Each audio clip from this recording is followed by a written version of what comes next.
Okay. Good morning, friends.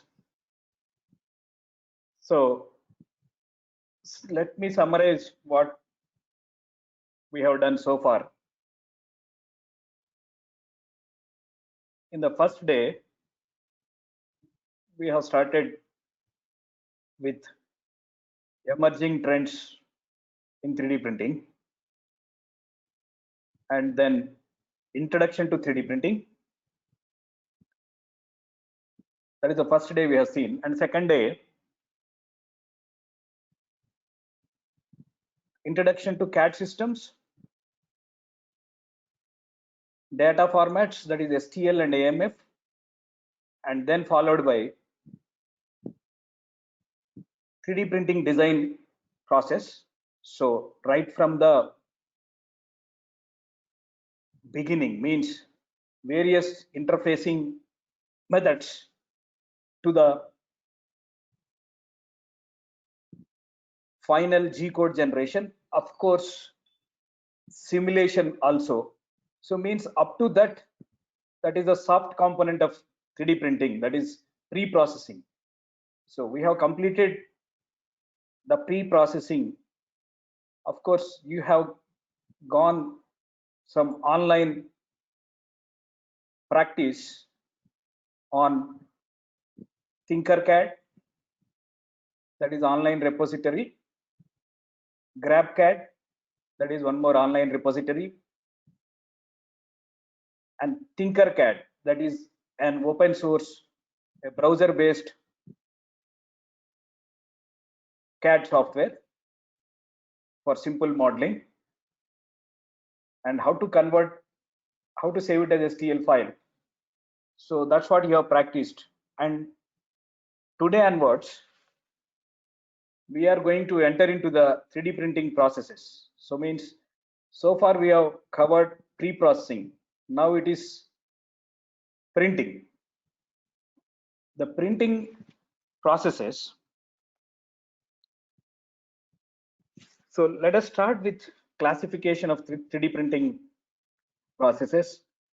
So given by the ISO ASTM standard classification in 7 groups, right from the VAT photopolymerization, material jetting, binder jetting, and material extrusion. So for today's class, I'm going to cover these 4 3D printing processes, and tomorrow we'll talk about sheet lamination, powder bed fusion, directed energy deposition, along with post-processing techniques, and finally fabrication challenges.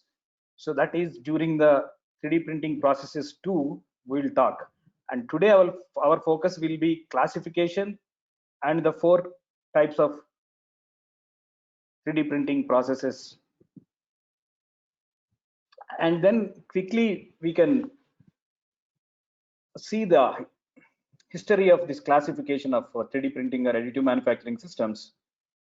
So the one of the earlier classifications given by Marshall Burns in 1993 and further given by the Croth in 1998. So basically that was the classification given based on the baseline technology of the 3D printers. Means if you are using lasers, they have grouped them as a laser based technologies, and if the printer is using a printer based technology like inkjet kind of printing technology, then they have grouped that as a printer technology, and extrusion is another category. Like that they have classified. But 1998 Chua Chikai, he has come out with a different classification that is based on the initial form of the raw material. So the raw material may be either a liquid form, then he has classified into a liquid based systems, and solid form he has put it as a solid based systems. And of course the third one is the powder based, the raw material is in a powder form. So this was the classification given by the Chua Chikai in 1998 based on the initial form of raw material.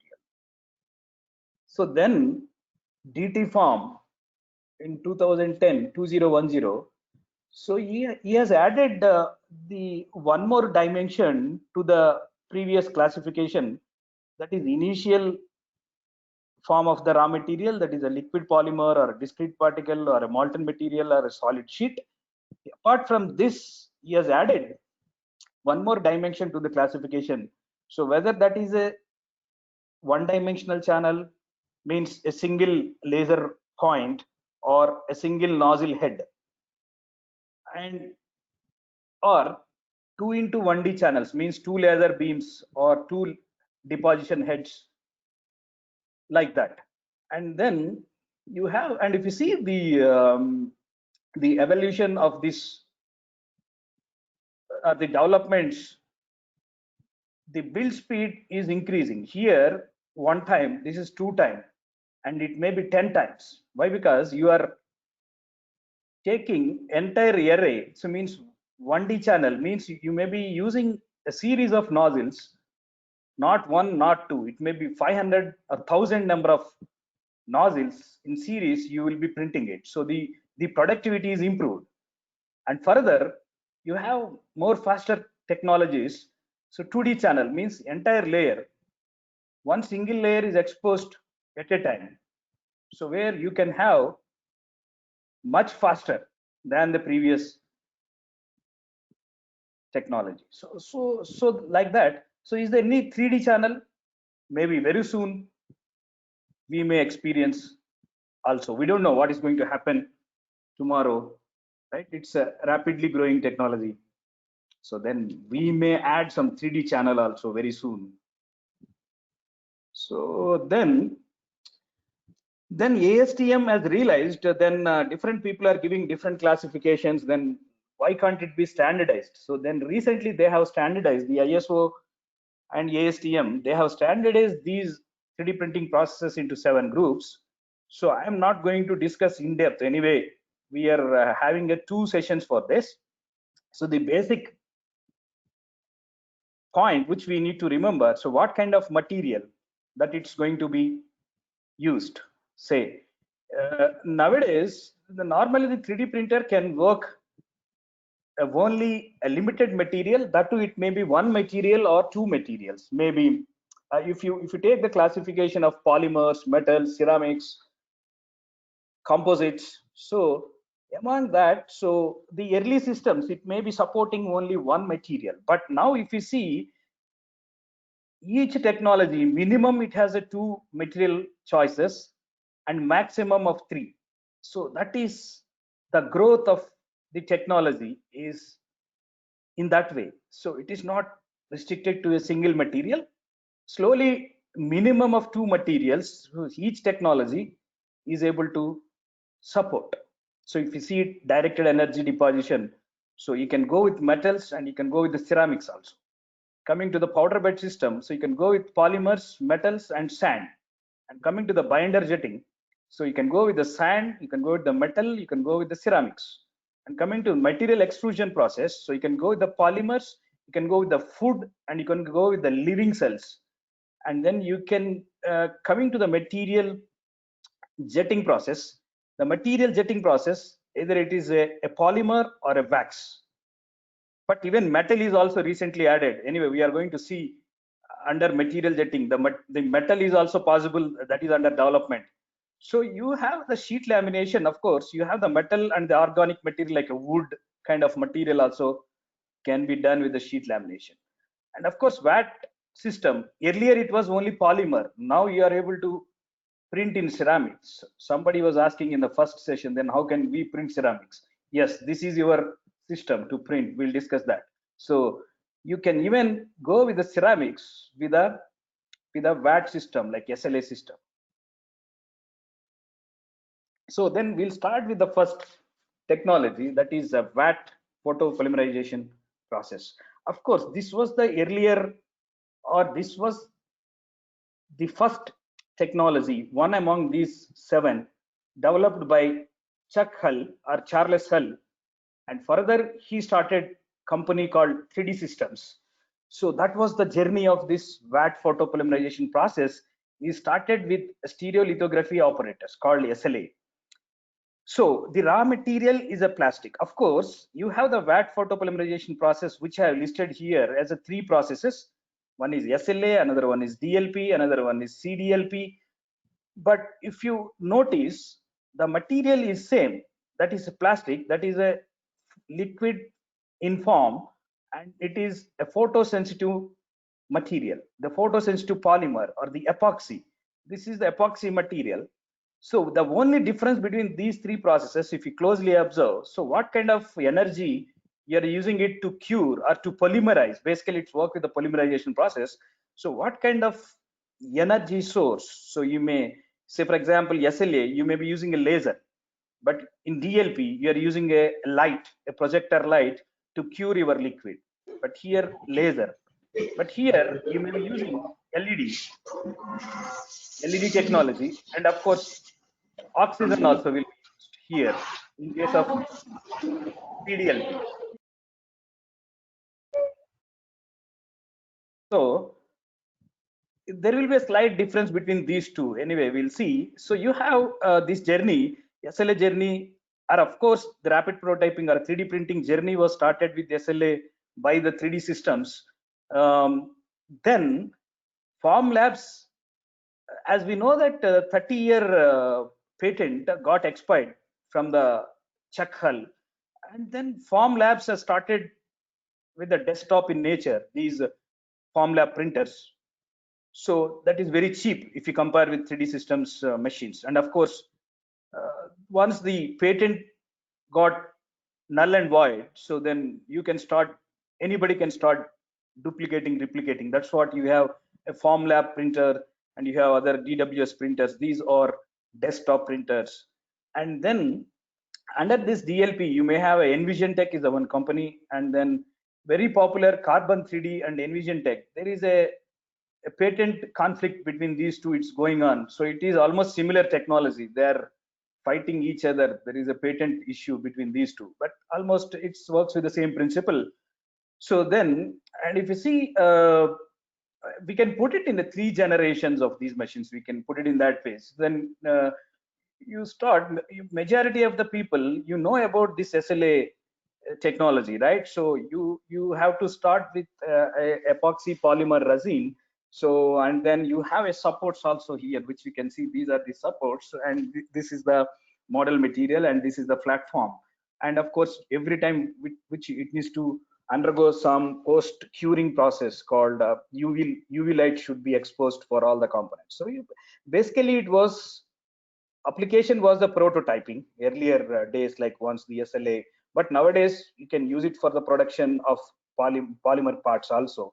So these are some of the 3D systems. So SLA industrial sized machines, where the raw material is a liquid, and that liquid will be exposed through this UV laser, and which is in the order of ultraviolet range of wavelength we are working. As we know that we have to start with the CAD model through from a CAD package or animation package. So then you start with that, and then you send the data to the machine, and in the machine where you can see the raw material is now spreading a layer of the thin film of layer. So as for the design which you have send it from the computer, so then now it is leveling the liquid with the blade, and now once it got leveled, now the laser will come, and so it will start curing as for the cross section or as for the design which you specified from the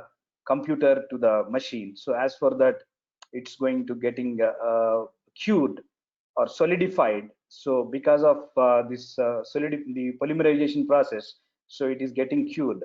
And next layer, now we can see there is another thin film of layer is coated. Now the laser is, now it is on the top of the liquid layer surface. It is getting cured, and then finally you are going to get this kind of a part. So this is about the SLA technology, where way back it was started 32 years back, and there are a good number of improvements under this, where you have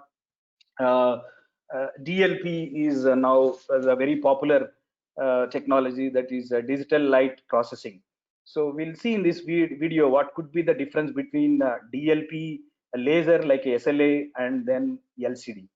So then anyway, you have to start with the process with the CAD and then slicing it. And SLA process is able to produce one layer.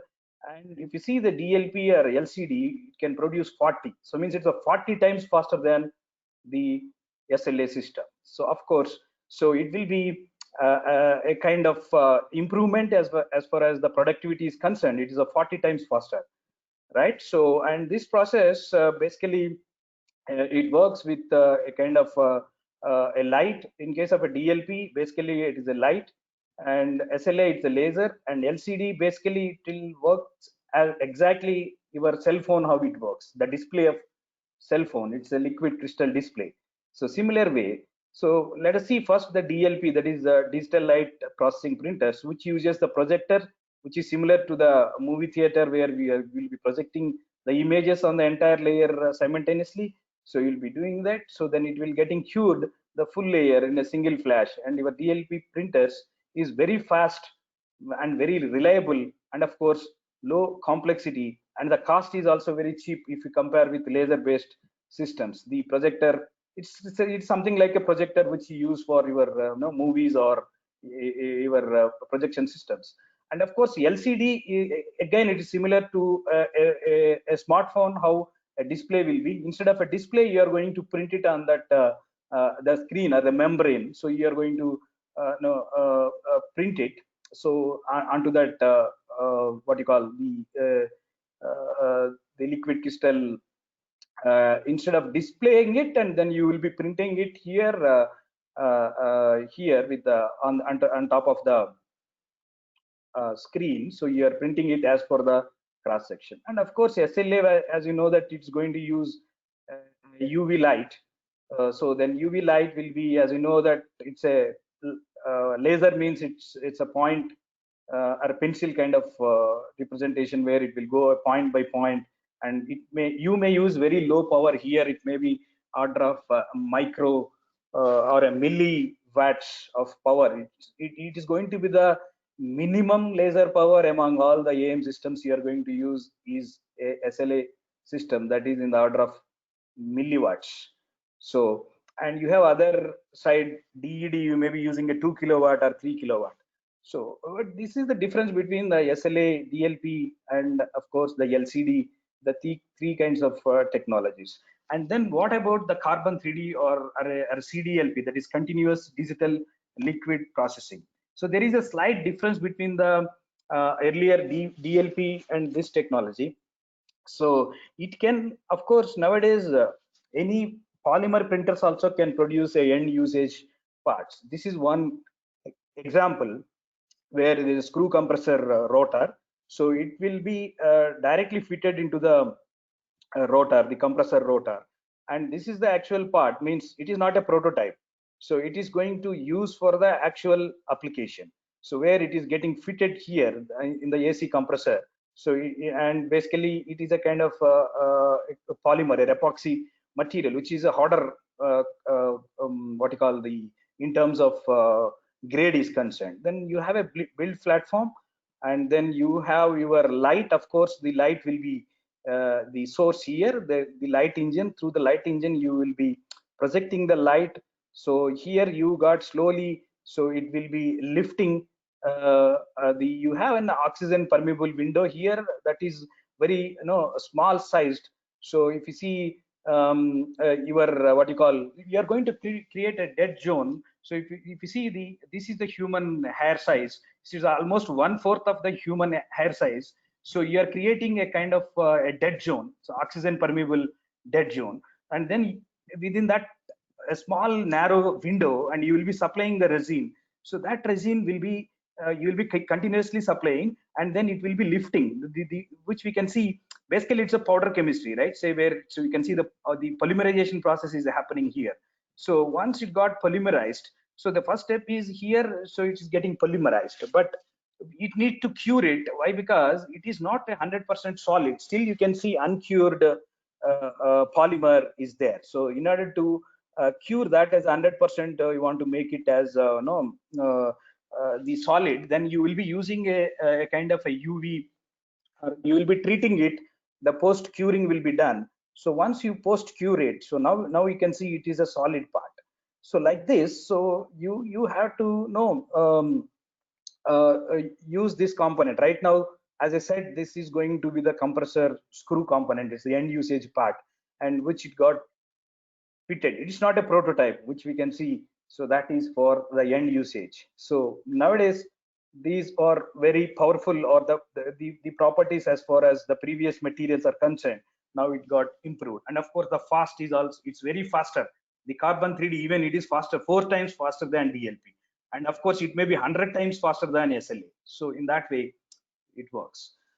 So of course, SLA, as we know that the first technology, which the patents was filed by Chuck Hull, and he himself started a 3D systems company in 1984, and first 3D systems commercially machine available in 1986, and the material is a liquid photo curable resin, and the mechanism or the physics behind this, how you are getting bonding together. It's basically a powder chemistry, that is photopolymerization process. Of course, the material is a thermoset material here, and the accuracy you're going to get plus or minus 0.2%, and it requires supports, of course. And it is very good in what you call as far as the quality or very finer details is concerned. So this is going to be the best polymer printing for accuracy is your requirement, and transparent parts you are looking at. So the better your choice will be SLA. And of course, as we discussed, you have a DMD. Now DMD is nothing but this is a digital micro mirror device, or you may LCD instead of LCD. DMD is the better, reliable and more accurate results you are going to get it. So, and basically it will go in the bottom up approach in contrast with your SLA process. And of course, you have a projector, just now we have seen, and you have a UV light, and you have a transparent membrane here, and this is the resin vat. The materials which it will support is like a rigid material, flexible material, colored one, high temperature, dental grade, ceramics, even it can support even metals also with sintering. So then now you see the developments is happening nowadays. Normally we have a mindset that SLA means it's a polymer. So no more such kind of a mindset. You can able to process ceramics or even metals also. Please note that, right? So clip, as just now we discussed, is a carbon, and you have a Nexa is another thing. And as we know that FDM is not giving a great accuracy. So if you compare with SLA, so SLA is supposed to be the, you can see the micro magnified image where you can see a lot of strands on, you can see on the this part, but whereas which you can see there is a very good accuracy here. And of course you have 25 to 30 micron layer thickness and 40 micron resolutions you are going to get, and isotropic material and smooth surface. And issue may be entrapped volume. Why? Because you are using a vat. Of course, if you are having some feature like some kind of hole or some feature, so it may entrap, your liquid may entrap into that hole. So then this is the issue. Then you have to change your design, and just you have some drain holes or something you have to work out on that STL file. So coming to the which we can put it, these SLA systems into either a laser scanning, that is from the Formlabs you may use laser, and in case of SparkMaker you may use LED or LCD, and of course 3D systems machines you may use a laser top-down approach. So these are the various portfolios under this DLP process. And of course clip, as I showed you in the video, so you have an oxygen permeable glass or a window or a dead zone you will be creating here. So and then you have a very good properties where you can even the Adidas nowadays have a collaboration with the MOU with the Carbon 3D, and they have started printing a kind of customized food for the athletics or diabetic patients or anybody who needs the customized foods. Then they have come out with a very good solution. So they are not giving these orders to China nowadays. So they are starting their own by using 3D printing. They are able to produce mass customized shoes or the shoe soles. And of course, you have these helmet is also customizable helmet, which is having a helmet liners. So then again, you can customize. So as for the, say you have a cricket player, so normally these are the standard sizes, but you can scan that player and then you can customize, you can personalize, in fact. So that is the power of this technology, as we understood. And somebody was asking like how you can do a ceramics in SLA. So this is the process where you can EDMATEC is the process where we can even use a ceramics or either a SLA or a DLP based technology. How it will work means you have basically you are taking a ceramic powder and you will be mixing with this epoxy resin. So the base material will be epoxy resin, which we can see this is the epoxy resin, and you mix that epoxy resin so with the ceramic powder in this mixing thing, and then of course it starts with CAD model and then slicing. This process remains same, typically 30 to 50 microns anyway, and then we need to print it on the printer.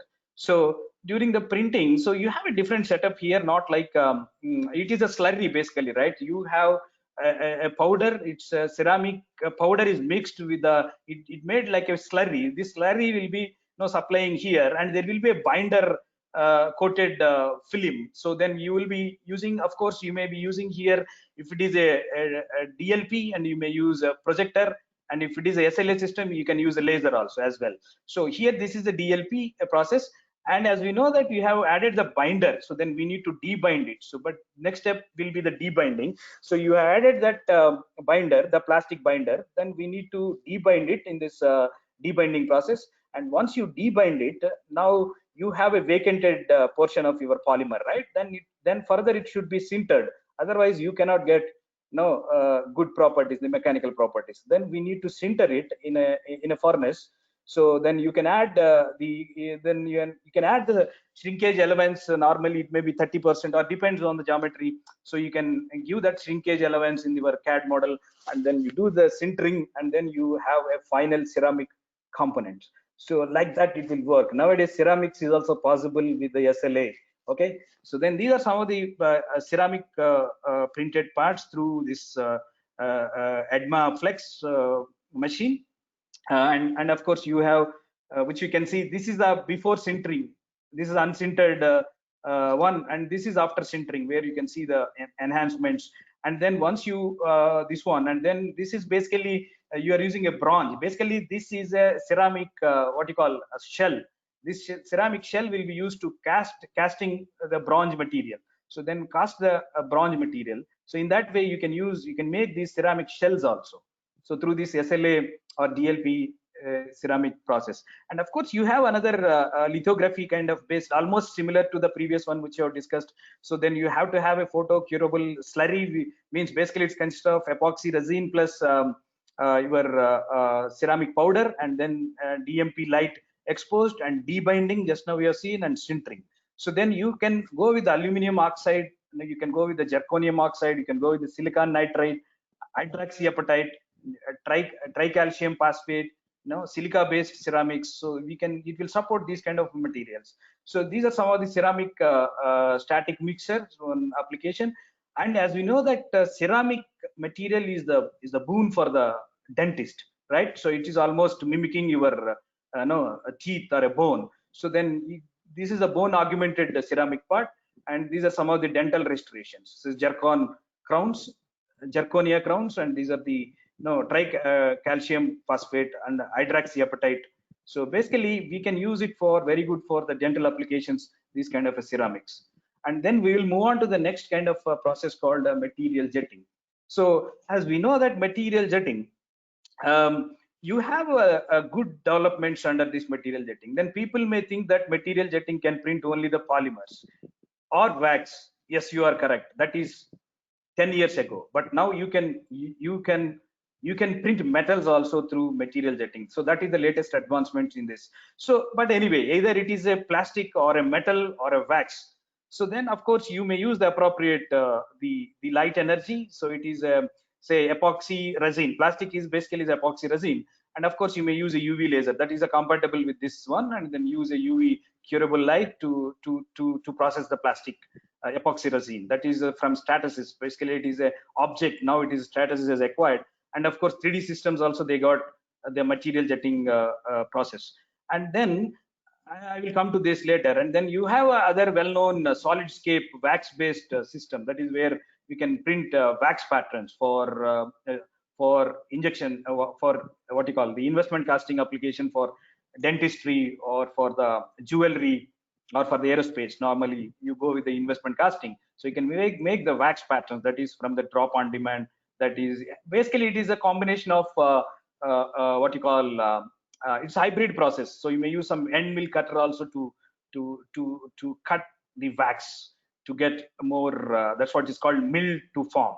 But here you may use a heat, that cured by the heat, and here it's all new technology from XJet. So you can go with the nanoparticle jetting also, that is NPJ. So let me talk about these three. First object, this is a well-known well-established object technology. Now it is a Stratasys has acquired this Israeli company Object now with the Stratasys. So then you can print the same epoxy earlier in the VAT system, but you have the jetting power here. Then you have a flexibility, so you can go with the different materials. So I can dedicate some of the inkjet heads. It is something like an inkjet head, right? So I can dedicate some of the one row of nozzles to one material, say for example some flexible material, something like this. So then this is the rigid material and this is the flexible material. So I can use my my inkjet head wherever I have a flexible material like this kind of a buttons. So I can use the flexible material to jet out from the nozzle, and wherever I have, which we can see, these are the cartridges. You can even go with the 4 cartridges. Of course it required supports also, one model and one support. So then you can start jetting the epoxy resin from the nozzle, and simultaneously you will be exposing the UV light. It works with the same principle like what we have explained in the SLA, but only difference is how you are bringing the raw material against your energy source. That is the difference. So earlier you have used as a VAT, and you will be exposing the laser or LED or DED kind of a thing. But here you will be jetting simultaneously, jetting and curing or exposing the UV light. Both things are happening here. So that's only the difference. And of course you have a flexibility here that you have different nozzles, so you can vary the material. But whereas VAT system, so you have only a single VAT or a single tank.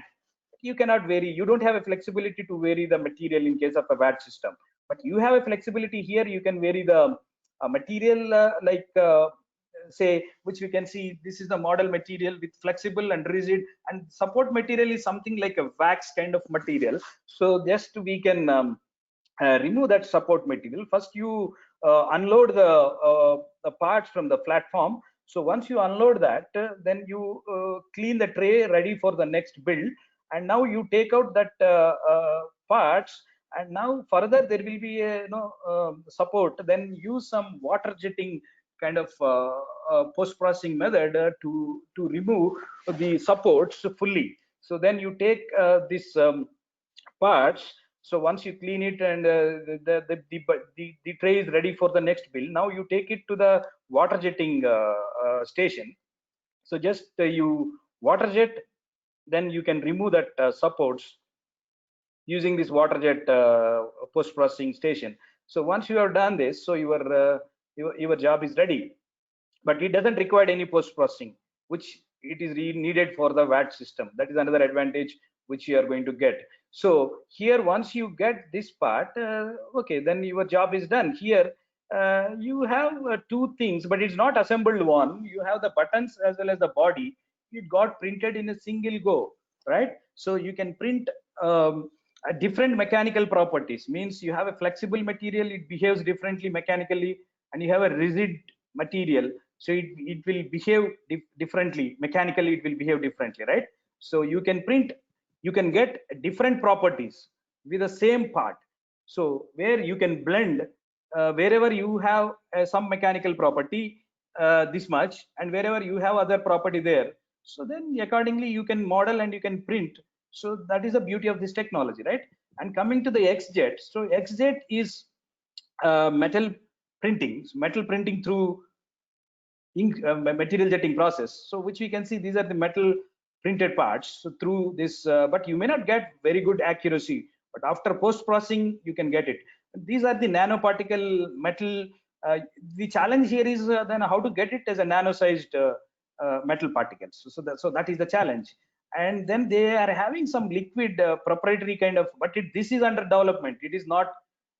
It is there commercially, but it is the initial stage of this XJet. It is not. It has come very recently in the market, but still there will be some challenges. Of course, there will be a challenge how to jet the metal in the liquid form through the nozzle. But anyway, yeah, and you have a supports also, support and metal, both you will be jetting simultaneously through this nozzles. Basically it is a material jetting process, means you have the nozzle, and from that nozzles you are going to jet the metal that is of nanoparticle size like this, and you will be using a heat. And of course again it depends on the type of material you are using it, and you are using a nanoparticles, and they are saying that they have some kind of a proprietary kind of a liquid, no, making it. And you have a 2 micron size. You see how the transformation. So from SLA, it was around, say, FDM, if you take it is 100 to 200 micron. And if you take SLA, it may be, even you can go with the 10 to 20 micron, but it is 2 micron. Can you believe? And then you have a 300 degrees C. That depends on what kind of material.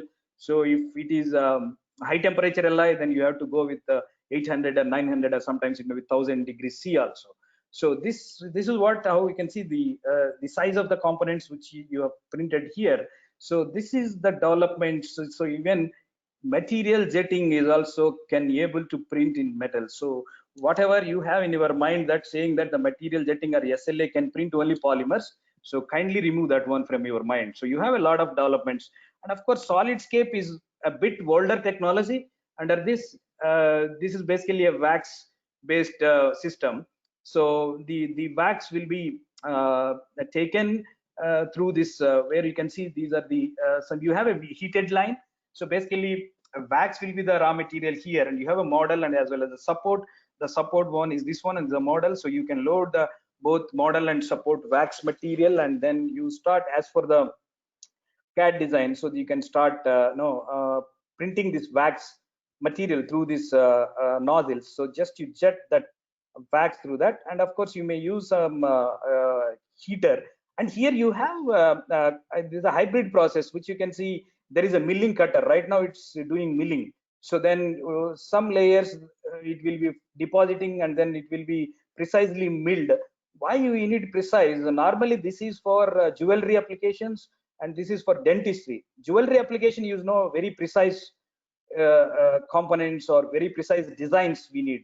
So then this is basically a wax pattern just used for the what you call the investment casting application. Just you can make the tree, and of course you have a supports also. You remove that supports, the wax supports. The support is also wax. They remove the wax supports, just heating it, and then now the conventional investment casting. Now you have made the tree, so the investment tree, and now you pour your this ceramic slurry.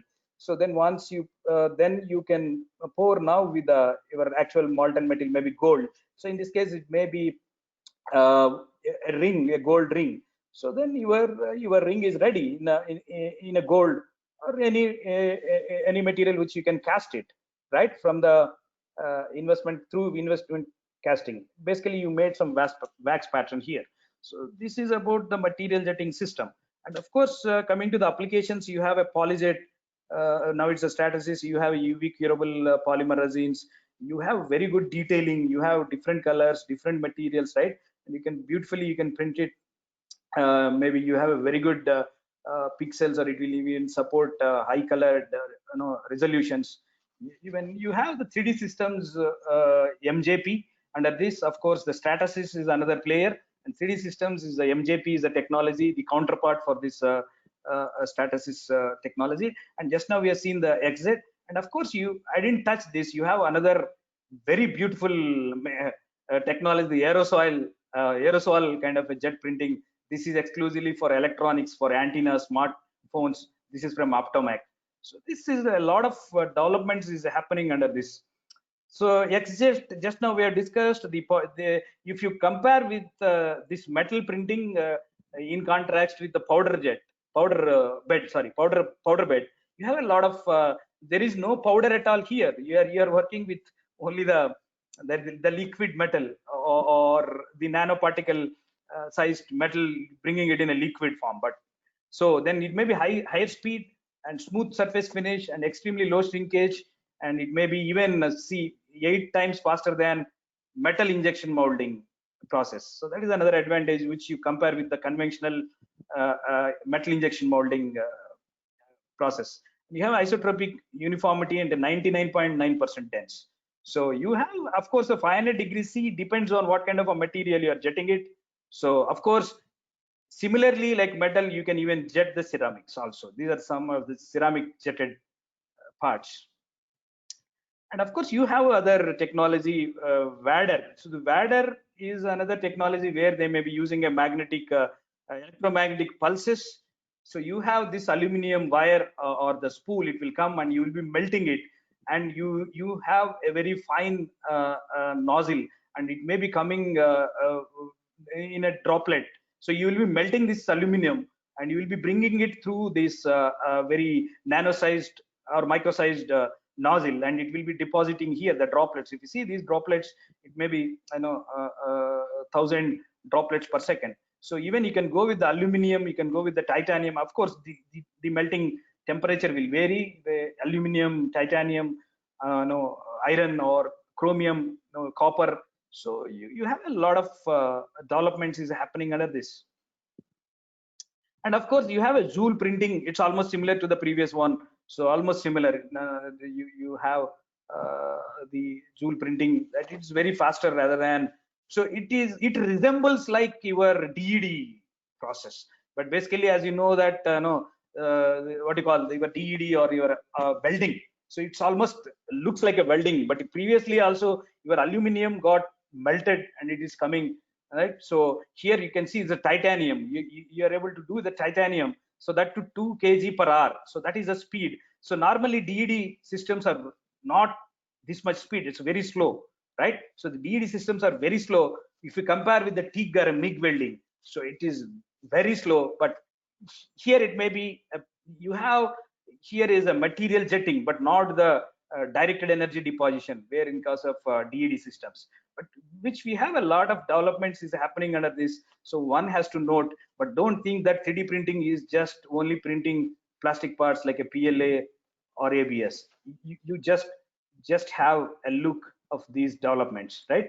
So even XJet, as I already mentioned, it can be printed steel plus steel and ceramic. So that is a beauty. Why? Because you have a nozzles. So that is the advantage which you are going to get. Of course, DED also the same advantage, but this is jetting is still faster than DED system. So, and then let me go to the next one is a binder jetting. So what is the difference between material jetting and binder jetting? Of course, earlier you have jetted the material, but you are going to jet the binder here. But the raw material you will be laying like a powder. So that the new entrant here is a HP. HP, they have come out with multi-jet fusion, but you have the binder jetting process, so-called 3D printing from MIT. So that was the origin of this binder jetting system. So where you can use a gypsum, sand, or even metal, or a kind of basically organic material, or a gypsum, or a sand, or a metal. So normally you do with kind of 3D systems or Vaxel Jet or X1. 3D systems means earlier it was a Z-Corp. Z-Corp machine was acquired by the 3D systems. So which I can play. This is the Z-Corp technology. So where it was originated from MIT. The MIT has sold the patents to 5 different commercial companies. One among is Z-Corp. Now it has got merged with 3D Systems USA. So then you have this printing. It is almost like your inkjet printing, right?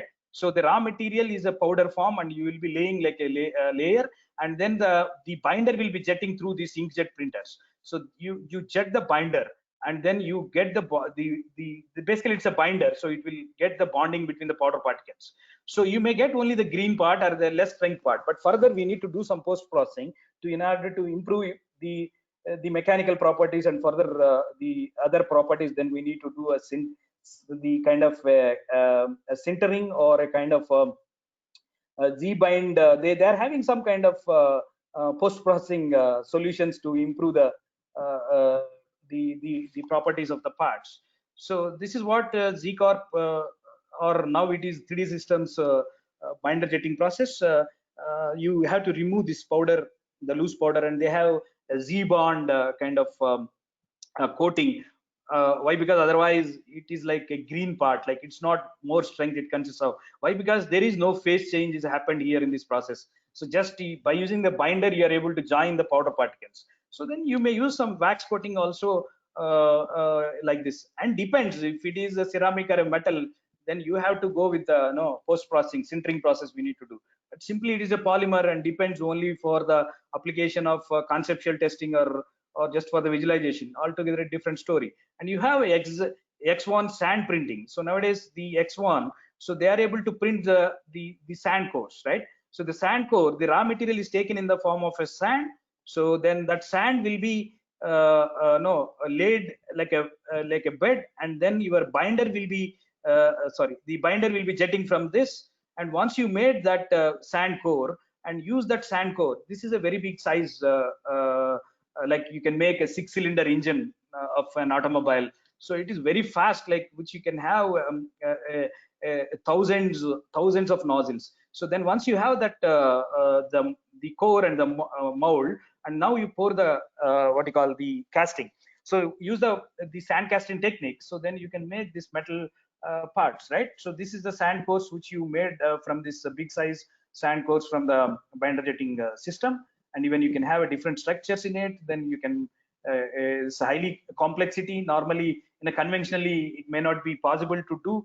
So here you have basically like inkjet printer only, but you have a more heads here. So you have millions of droplets are coming per second. So these are some of the parts. And of course anyway it has to start with the CAD model, and then you have this is the recoating of your what you call your sand particles. So once you have a recoater and it will recoat the now the binder will come and fall on this what you call your powder particles. So now the printing is happening. So the printing is nothing but binder is jetting so onto the powder particles. So where you can see this liquid binder will be penetrating into that the spherical sized what you call your powder. So now it will be penetrating, the binder will be slowly penetrating like this. So and it will be getting stick and it will be bonded. So these powder particles are bonded because of this the binding agent or the binder.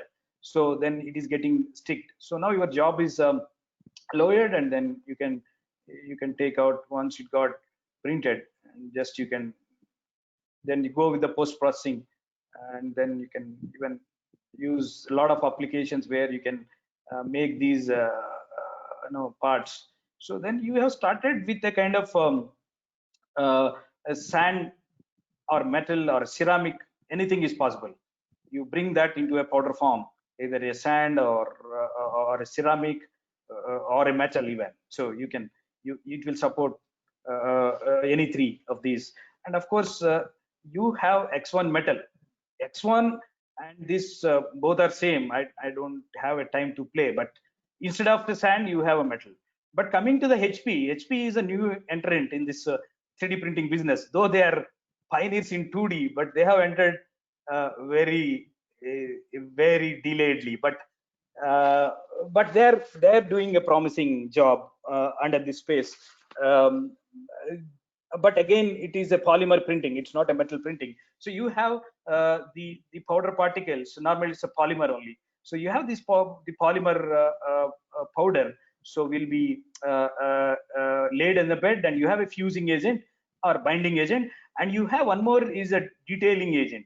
So as we know that HP is very good in color printing, so they want to maintain the same legacy. So they are using a detailing agent to enhance the appearance or the color, or what you call the resolution, wherever you have no, apart from the binder, basically it's a binder jetting technology, but even they have binder as well as detailing agent.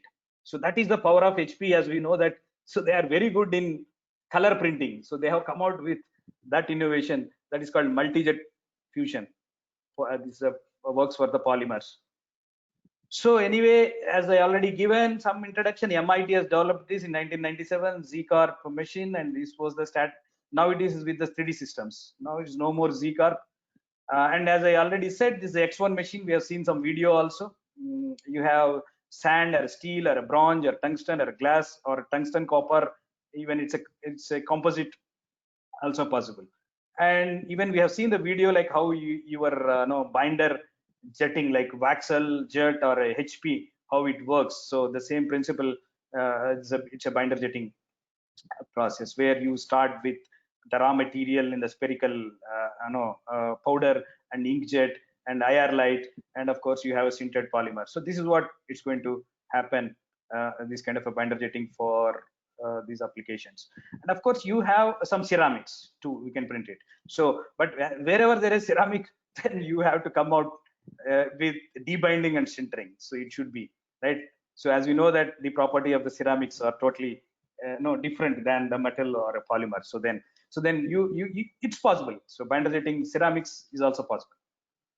And of course the binder jetting which you can have the metals, just now we have discussed. So yeah, these are the honeycomb structures getting printed through the binder jetting metal systems through Waxel jet, and of course with a desktop metal.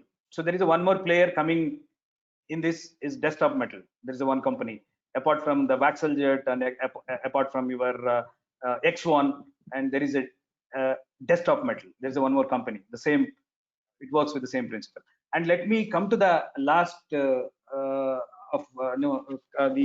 last technology, that is extrusion based systems. So the extrusion based systems, so you are very much aware of this technology, right? So why? Because it's very cheap. This Scott Crump patents got expired, so then now it has open architecture. So everybody started building, replicating or DIY kind of kits available for the extrusion based systems. So that is the state of art of your FDM. So basically FDM is well known technology for each and everyone from the statuses, but the patents got expired, the statuses company, right? So it works with the extrusion based system. We are very much familiar. You have an extrusion head here, rather than which will melt the raw material in a filament. It will come, and anyway you start with the CAD model, you send that CAD model and the raw material through filament, you will be squeezing it, and that raw material you have a model and a support, and then it will come from the this head. That the filament will be heated rather than it will be melted, and it will come out from the liquefied state, and then it will start extruding, or it will once it will get extruded and it will start solidifying one layer and the other layer, it will get fused, right? And wherever you have a model and wherever you have support, so accordingly it is getting printed. So model support, so it will getting printed, and once you got printed, so this is what you're going to get. And you have to remove the supports. You take out the part and use the either a manual breakaway support, or even you can use some solution to dip it in a solution, and then which we can have a washed out, and you can find some strands on the it is not a very good surface finish you are going to get out of FDM parts, but only after post processing only you are able to get this kind of mirror finish. Otherwise you cannot. So you can have the strands right now, which you can see there are some strands. So why? Because it's a mechanical system, it's not a laser operated system, right? So this is about the FDM. We are very much familiar, but you may not be familiar about these two process. That is, composites can be printed through FDM, and metals can be printed. Just you can update your knowledge. FDM is not only for the metals, so it can print composites, it can print even metals also, right? So coming to the composites, so there is a company called Markforged. So it will work with the same, like the raw material, you will bring it in the wire form. So same, it's an extrusion process only, but it may be a choked carbon fibers which is reinforced in a nylon right now, which you can see. So there is a choked carbon fiber, continuous carbon fiber layers will be laid on that nylon, and you have a carbon fiber or a fiberglass or Kelware, or you can have a fiber HSST fiber glass as the material, so which you can, it works with the same FDM process. There is no, and start with the the modeling, print it, and then you have this part. This is basically from the company called Markforged. And similarly, you have a desktop metal printing. So you can even print the metals through FDM. So how do you print? You may get doubt, how do you print? So you can print it. You may have two nozzles here. The raw material may be the filament, may be a rod. So the metal rod or a ceramic rod. So then you will be bringing that, the rod, either a ceramic or a metal. Of course, start with the design, so which you can see some kind of impeller. So you have two nozzles here. So one nozzle will be depositing right now as the metal, and you have a support, maybe some ceramic or some polymer, or it may be, which you can see it's a combination of metal and the ceramic, or the binder. So then we need to debind it. So you have printed the binder also. So then in the debinding step, just you debind it. So once you debind it, so do that debinding in that, and take out the part, and then once you debind it, then we need to sinter it, right? So you have a sintering station here. So then you sinter it, but it may not be in a single step we are going to metal, but you may migrate with the 4 steps, but ultimately you're going to get the metal part like this. Yeah, so this is after post processing. Of course, your metal part is ready. Yeah, this is what your metal part, but it can be done, but it may not be in a single step, like which you are able to, you are enjoying the FDM printer, like and right, your PLA or ABS, which you can directly instantaneously you can see that part, but here it may not be that, but it is possible, quite possible. So FDM, so you have, of course, this is a well-known FDM technology: filament, heater, build plate, nozzle, right?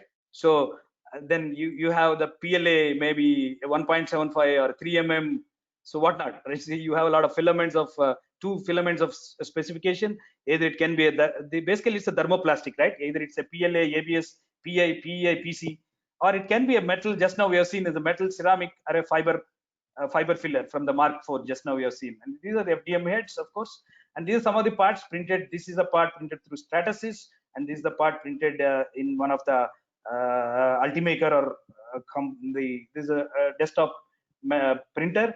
So which you can see, you have different configurations of this FDM printers. You have Cartesian, you have a Delta type, you have a normal typical one. This may be the one, but you have even a Delta kind of a configuration, or Cartesian kind of a configuration. And you have a nowadays very big size, what you call, and of course RepRap or a DIY kinds of kits also available for this FDM technology. So coming to the materials, just now we discussed thermoplastics, you have PLA, nylon, and you have a easy wood or easy cork, and you have TPU. So these are some of the materials from the Stratasys. And of course the composites, these are thermoplastics, and composites are quite possible.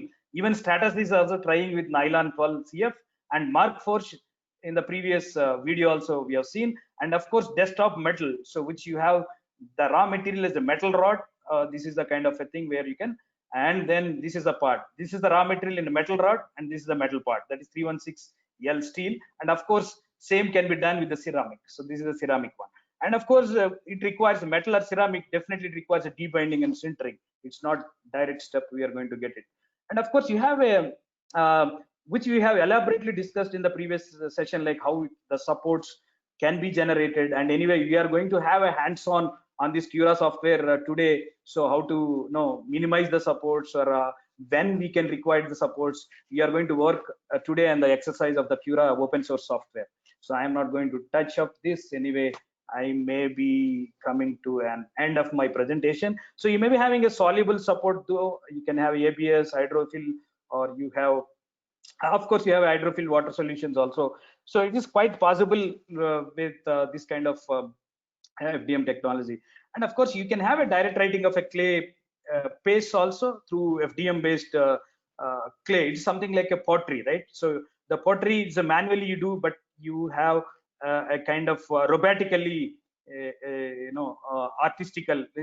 It's a machine is doing some arts, right? So it's robotically driven your the customized or any complex designs like this. So it can be easily, no, the ceramics can easily be extruded through this FDM based direct writing clay paste kind of a thing.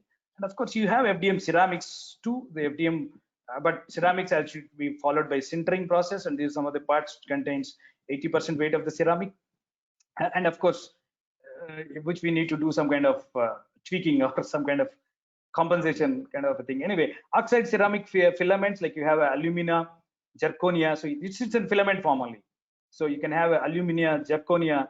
You have zirconia oxide, alumina oxide, right? Silicon carbide. So you have under the carbide, silicon carbide, and you have nitride, silicon nitride. You have, and you have metal, stainless steel, tungsten carbide. So these are some of the, of course, debinding in acetone and sintering between 1200 to 1500 degrees C. So that is for the where the plastic we need to remove and where we are going to have a pure ceramics. So that's what there is a company called Jetamix. So if you're interested, you can go and visit their website.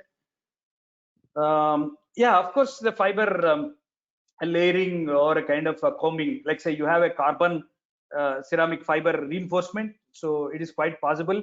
So then companies like Airbus. So of course, the composite, the fiber reinforced composites are very popular, as you know that the lightweight strength to weight ratio definitely it's going to helpful for the aerospace industry. And similarly, so it may not be that kind of a matured like in a conventional composites, but still, yes, but the advantage again, you are going to exploit the lattice structure, right? So that's what where your aerospace industry is looking for, reducing the weight and improving the strength to weight ratio is the crucial. So, and of course, your carbon ceramic fiber reinforced composite materials, definitely it's going to be the helpful, like Airbus, where you can see a carbon fiber which is brained onto the aircraft component, which you can see here, and is a leaf fan for again is an aircraft aerospace application, and 3D wounded composites and the resin transfer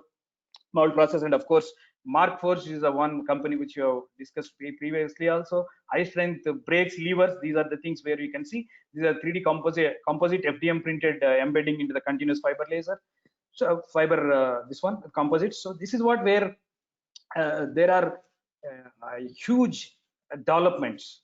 So don't think that 3D printing means it's only printing the toys, right? So it is printing only the normally that is what the mindset people will be having. 3D printing means this is for printing some toys or kind of thing. Means 3D printing, maybe FDM is one among which we have discussed so far. This is only the, I think, 4 process, 3 more processes are there. So then you can have normal mindset. So if you want to go with the metal, you have to go with the powder bed or DED. So that days are gone. Now this is FDM. See, this is FDM process. You could be able to make metal, right? So in order to improvise this FDM process, still anyway, I have already explained, but anyway, let me explain one more time. Maybe this is quite interesting from the desktop metal, but even I have been attending their webinars, but still I don't know whether they have proved kind of a standards or, but they are relatively they are good in this. They are doing good. Why? Because it's very cheap. Metal powder bed system, so it's very costly. Maybe minimum 2 crores you have to invest or 3 crores, but it may be you can invest only 50 lakhs or maybe hardly 70 lakhs. You can print the metal, but not in a single step, as we already discussed. So it has to print and it has to debind and it has to sinter, and finally you have a 316L steel, right? And no laser here and no powder. You start with a kind of a rod, a metal rod here, and you have a sparse infill possible. Yes, that is the power of FDM. So you can have a sparse infill, so you can vary the infill density. We are very good in doing that in Acura software or in any DIY kinds of FDM based 3D printers. And of course, ceramic supports, which releases your layers. Of course, it's a combination of metal and ceramic. You are going to print it, and then you ceramic use as a support. and it will be removed during the debinding process and then sintering further. So you're going to get almost 99.9% dense, they are claiming. But this is, anyway, it's the initial stage of their business, though they are doing it, but it's quite interesting. It's quite interesting. Yeah.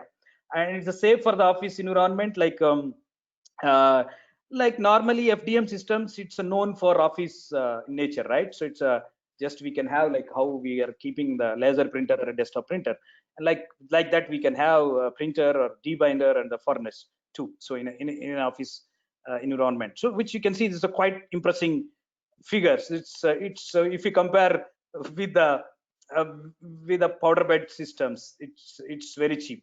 It's very cheap, right? So then you may have a related process. So even you can have a mark forged. They are also coming with the metal uh, like this. It's almost like quite interesting. The mark forge also, they are coming with the metals. It's a metal X. They're coming. So yeah, this is what I planned for the this session. Maybe okay. I will hand over to the floor. So you have some questions on this, then I'm ready to take. Yes. So the floor is open for the question. Hello, sir. Yes. Sir, good morning, sir. Yeah, good morning. Sir, actually, we discussed about the FDM for metals and the DLP for metals. So we can print in like SLM and DMLS. Sir, Right. how far the metallurgical and mechanical strength will be better That's what- than using DMLS and SLM? That's what I'm telling. Actually, they are quoting that they are printing the metal, but still it should be checked, and it should Yes, be. sir. They are saying that it's on par, but I'm not sure. But still, it should be. There will be a lot of testing should be done. But it's very recent. It's a very fresh technology. So, Yes. but it may take some Yes, sir. time, and then if you want to analyze, so definitely right now there is. I don't think so. It is going to compete with these processes. I don't think so. But they are claiming it. But we have to check the data sheets of their materials, and then their test results of, as for the ASTM standards, their test results should be evaluated. Then only we can say something. Right? Sir, is Yes, sir. density wise, Raikumar garu, Yes, sir, Cheppan. Yeah. Density wise, the FDM metal printing is it as good as SLM? Density wise, They are claiming it is yes. They is on par with they are saying it's SLM you are 99. using powder, gada. You are using a very fine powder and melting it. You have 99.9% density. But Yeah, FDM here also they are. Yeah, we are doing centering now. Finally, maybe they are claiming that sintering is it will not exactly, the still gaps will be there, no sir. When you compare with SLM DMLS has got lesser density than SLM. yes, So I do agree. I do agree. That's what I'm telling. But our machine is having 99 point something density is there for our machine. yes, same. We are also having SLM because both are powder based, and DMLS is sintering. But your machine and our SLM machine both are melting process only. So that's why you get 99.9%. But FDM, I think I have some doubt regarding. yeah, that's what you and I got a doubt. They are claiming that it is on par, but I don't think so. It is. It may not, because otherwise our machine is so costly. Your machine is 2 crores, ours is 3 crores. So no one will go to those machines. FDM is successful, right? No, definitely they're going to be a breakthrough. Definitely these powder bed systems, they have to Face the struggle like competition. they have to struggle like how the Stratasys is doing now. Definitely Correct, now correct. it's going to be the open architecture. Why? Because this metal early patents this year and next year it's getting expired. So definitely we can. Correct. Yeah, And also, as you say, what you call balancing, if I am not bothered much about density for my application, get lesser one metal, then I can go for FDM like that. yes. So, Thank you, sir. so they are keeping quiet about the density, and they are comparing. It is maybe 100 times cheaper than, or 2,000 times cheaper than the powder bed parts. Okay, for not industrial, for education, for our research purpose, etc., they may be used. No, Andy, Shivaram gar, they are claiming, they are showing some case studies of some industrial applications Application. also. Yes, yes. Okay. So you can Then we have to visit the Desktop Metal website, and they are doing regularly the webinars. And right now also today also there is a webinar. You can even join in the night. Why? Because they work with the different timelines. That is the US. US. I think around 7:30 or 8 o'clock, if you go and visit the Desktop Metal website. So they are showing a lot of case studies, and they are saying that there is a Indian. Actually, they are having strategy of keeping the machines nowadays. All are service, right? So no more physically. So now the trend will be changed. Now they are saying Correct. that they are going to place one thing in India. So it will be. They have already given one machine to Indian one of the customers. They have some collaboration, and they have given, it seems, to the India also one So machine. they should support our education institution also. They can put 1 year and 1 year. Yeah, even Good. I posted several questions. Even I visited a lot of webinars of those people. You have sent me one time. You have sent me that forwarded one that webinar also. Yeah. Okay. Yeah. Thank you, sir. Hello. Nice presentation. Thank you. Yeah. Hello, sir. Hello. Yes. Hello, sir. Yes. Go ahead, Rajesh. Sir, I wanted to ask. I wanted to ask that, like in metal 3D printing, how can we like? Is it better than the conventional casting, like forging, casting, die casting method, and as compared to die casting, the whether metal 3D printing is better? Does it give better like product strength or like something like that? Yes. Yeah. Very good question. Actually, as for the literature and as for the data sheets and other things, but even we do agree, the properties which you are going to get after post processing, put conditions applied, right? After post processing, definitely the mechanical strength and other quality, the other properties, it is on par with casting, no doubt, on par with casting. But it may be inferior than forged component, but it is on par with casting, injection molding. Yes. Okay, but It is almost like injection mold, metal injection molding only. Whatever you see the Desktop Metal, it's quite yes. it's quite similar to the metal injection molding machine. It's quite similar. Okay, but sir, like my concern is that if I want to do some research in this, some industrial application where I can replace some die casted part with a 3D printed part, is it possible? Yes, you can concentrate on conformal cooling channel. There is a concept of conformal cooling channel. So where if you see, anyway, you have rightly asked about the injection molding. So where injection molding, where the primary concern is to how to extract the heat from your the cycle time. The cycle time is most important. So if you could compress the cycle time, so you can save a lot of money, you can improve the productivity.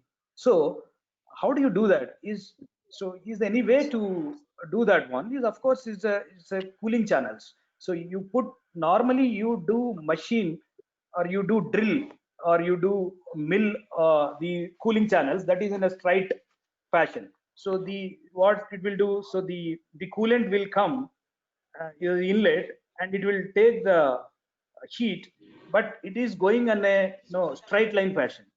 But whereas 3D printing, so you can design your die with the conformal cooling channel, which is confining to your shape of your object. And then, so now you pump your coolant from the inlet to the outlet. Now it is not going in a straight line. So you have improved the surface, the surface area, and your heat extraction, the heat dissipation is more in such a way that your cycle time is reduced, and where you can even you can reduce your defects also. Where you can have solidification is uniform solidification, you can get it. Otherwise, this is a straight line.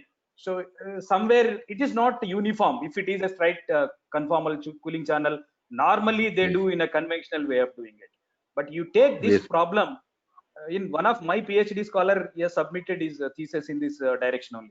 It's a very good industry. Something you are seeing for the industry related application of your PhD problem. So I suggest, why? Because India is very good in this tool making, the die casting, the tool making as far as the casting and tooling industry. So we are maybe one or two or three maybe involved also. So we have such kind of, but still we are using a conventional traditional tool making practices, but still we are not changed our mindset. So, but there is a huge gap between the academia and the industry in India where it is working. So definitely, if you are looking a kind of industry related application PhD problem, my suggestion is go with conformal cooling channel. You compare with the traditional. You take one well-known traditional tool making die, an injection molding die, and then you show the power of 3D printed conformal cooling channel in terms of the cycle time, or in terms of defects that you produce. It will come during the injection of the plastic to injection molding. There's this wonderful problem which we can identify. Yes. So, is it possible only for the polymers or even for metal? No, die is only metal. Huh? No, I'm talking about, you're talking about injection molding die, right? So die is a tool steel die. The material is a tool steel material. I'm talking about die. I'm not talking about the product. Product is plastic anyway. Injection molding die. Through that you are going to get the plastic part, right? So I'm talking about the die. I'm not talking about the material which you are going to jet, or you are going to get the product. But sir, if we reduce the cycle time, the overall production time will reduce. But wouldn't it give a thermal gradient, high thermal gradient? That's what. Why? Because you have changed your configuration of your cooling channels. Your previous traditional cooling channels, it is not confining to the shape. Just whatever may be the shape, it is straight line. But you are customizing it here. You are adapting. Your design is adapting as per the shape. It is not as straight every time, right? So it is confining to the shape of the mold. No, sir. I'm not asking about that. I'm asking that if we increase the cooling rate by doing so, the thermal gradient will increase, which will create residual stresses in it. No. Not like that. Residual. Not like that. Not like that. No? No. Okay. Okay, sir. Good morning, Okay, sir. Thank you. Yes, good morning. Sir, we can 3D print only metals, or can we do it for alloys also? Alloys. Yes. Yes, of course. The metal alloys. It's not. It's a metal alloy. Like you can 3D print titanium alloy. You can 3D print. Okay. Nickel alloy. Yes. Yeah. Then my doubt is, can we 3D print high entropy alloys? Yes. You can. You can through DD. Facility available but with not, you? We don't have that machine. Okay. I think DMRL people are having. I think still the scientist is there, Srinivas. Okay. I don't know. Yes, sir. Hello. Yes, Srinivas, sir. Hello. Yeah, this is Srinivas. Yeah. You can throw some light on that. Why? Because you are having a DED system. So he's asking some kind of. Yesterday also one question saying that how do you model the FGMs for? I told them that it is possible through DED. So then how do you model it? That is the one question. And right now what he is asking, it may be more relevant if you answer. Why? Because you have a facility which I doesn't have a facility of DED. I think you may be the appropriate person to answer, Srinivas. Yeah, please respond. Yeah, yes, sir. Can you please repeat the question once? Sir, we want to fabricate cylindrical specimens of high entropy alloys. Okay. There is some literature recently on fabricating high entropy alloys using DED technique. Okay. Because DED has this advantage of multiple hoppers. So multiple elemental powders can be put, suppose in 4 hoppers, and then let's say nickel, iron, manganese, similar atomic weight elements can be put together, and then equiatomic compositions can be made by adjusting the powder flow rate. Okay. Let's say we want 20%. Actually, 20%. like we have fabricated using the sintering method. We have taken the powder form and we have sintered. So we can These try are out conventional with, methods. Yeah, conventional method. So we can try out with this 3 printing it. So Right. I'll get in touch with you, sir. Thank you. But we have not attempted that. Okay. The only reason is we have only 2 hoppers in our current lens system. Okay. But the new systems are arriving with 4 hoppers. Okay. Sir, I just wanted to add, we can do that this intermetallic particles and as well as this high entropy alloys in DED techniques. We have done those things in France. We have got some results. We can do that after sintering also. Okay. Yes, it is possible. Even Yeah, Manjay garu, people have reported that. Yes. Yeah, Srinivas garu, go ahead. Yeah. Just to add to what Sarah said, that people have reported that with additive manufacturing technology, the properties can be enhanced than the conventional powder metallurgy technology, because the melting and the mixing can happen thoroughly. Yeah. Okay. And also because the solidification rates are rapid, one can get very fine microstructures and the properties can improve much better than the conventional techniques. Thank you, sir.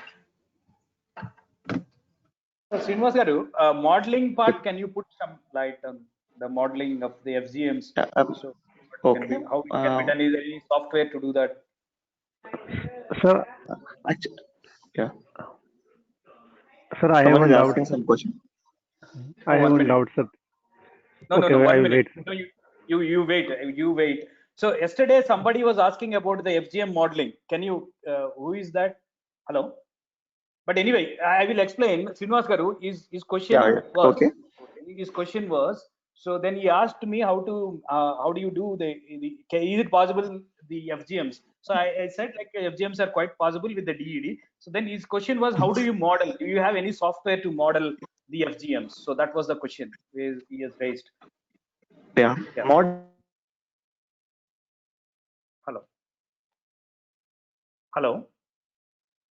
Hello, Srinivas garu.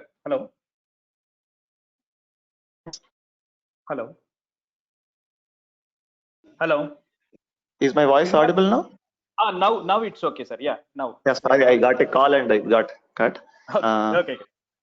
Yeah, actually, for simulating the temperature distribution as well as residual stress, one needs to go through the finite element modeling techniques.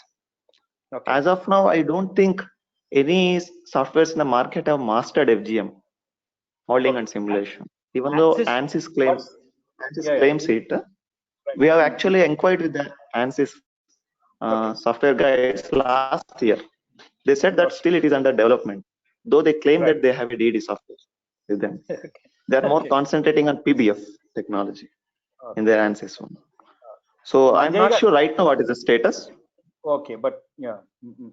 But we have attempted with professors from IIT Bombay 4-5 years before, and they have approached through normal FEM techniques, numerical modeling and FEM techniques, with a single track, and mostly it was done for single track experiments of depositing metal and ceramic FGM. We attempted single track Nichrolly and YSZ powder FGM. So the idea was to estimate the molten pool dimensions and temperature Okay. in it. Okay. Okay. So Metal and ceramic. Metal and ceramic. metal and ceramic, metal nicroly and NICR bond coat with ceramic powder YSZ, yttria stabilized zirconia. So both have a huge temperature difference. YSZ melts at 3000 degrees centigrade, NICR at 39 degrees centigrade. So we just try to see the molten pool temperature and the dimensions, and accordingly adjust the process parameters. Okay. So an attempt was made, but apart from some information about the molten pool temperature, we could not go beyond that because it was too complex at that time. Okay. To simulate more than a single crack. You may be aware, high computational facilities are required to do that. There are challenges that. Yeah, Okay. so many challenges were there. Manjay Gar, do you want to add something, Dr. Manjaya? No, sir, fine, go ahead. Okay. Actually, I'm looking forward eagerly for Srikanth Bonta sir's lecture. Yeah. Srikanth may be the right on person. modeling and simulation. If you can throw some more light on that. Sure. Yeah, I think, yeah. We have a speaker on that area, specialized area, modeling of these kind of, yeah, sure. Yeah. But regarding the deposition of FGMs, let's say just to deposit the FGM structures, one can model it in any softwares available through these DED machines. Okay. Like we have a part prep software. Now, of course, there have been there are very advanced softwares that are coming with Lens and Optomix systems. But what we had was a prep software, and just by changing the powder feed ratios in different layers, we could get close to those compositions. Let's say 25%, 50%, 75%, and then 100% structures. Okay. So close to that we were getting it, because there will be definitely some loss of powder during the deposition. So we were getting close to that. Okay. Thank you, Srinivas Gar. Thank you very much for your clarification. Okay. Yeah. I hope you are taking your quiz paper. Yeah. Hello. Yeah. Do you have any questions? Hello. Sir, one question. Sir, I have one question, sir. Right. Go ahead. Sir, can we make metal matrix composite with inconel metal with silicon carbide particles by using those methods? But powder bed, I don't think so. But Manjay Garu, Dr. Manjaya. Hello? Yes, sir. Yes, we can do it, sir. But only thing is, you have to mix the proper ratio of this silicon carbide and as well as your Inconel powder. But before putting into hopper, you have to mix properly, and then you can do it.